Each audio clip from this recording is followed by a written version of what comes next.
مبارك خد ايه؟ خد براءة. ايه رايك في الموضوع ده؟ حاجة متوقعة. طب مش لو لسه واخدها دلوقتي يعني.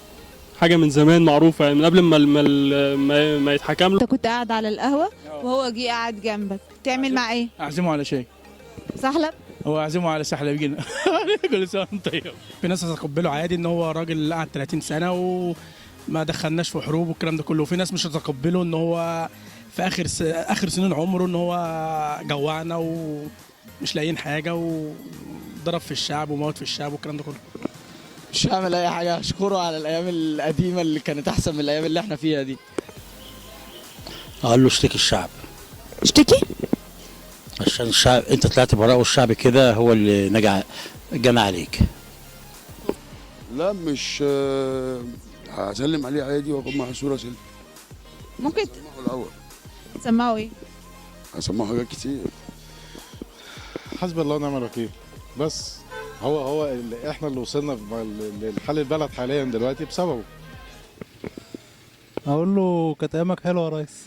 بس ممكن تتصور معاه سيلفي؟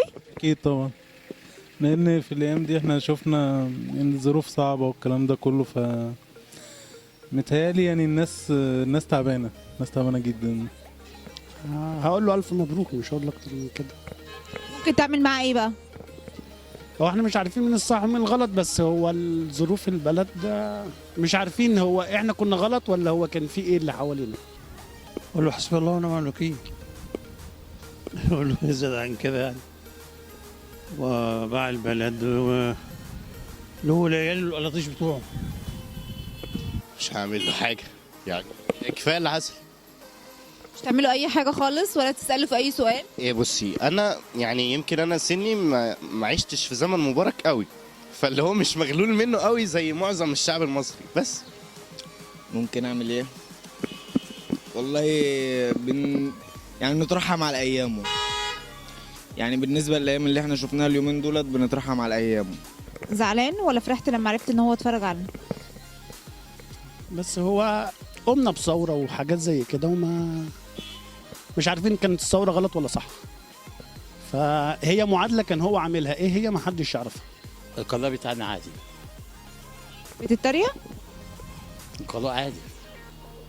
اللي بيقوم مظاهره بياخد 3 سنين، واللي بيقتل بياخد براءه. تحيا مصر. بس الفكره كلها ان هو الموضوع كله ان هو كان مدورها ازاي، كان في سرقه وكان في كل حاجه، بس كان مدورها يعني ممشي البلد وعارف ازاي يمشي البلد. فهو ده السؤال بس.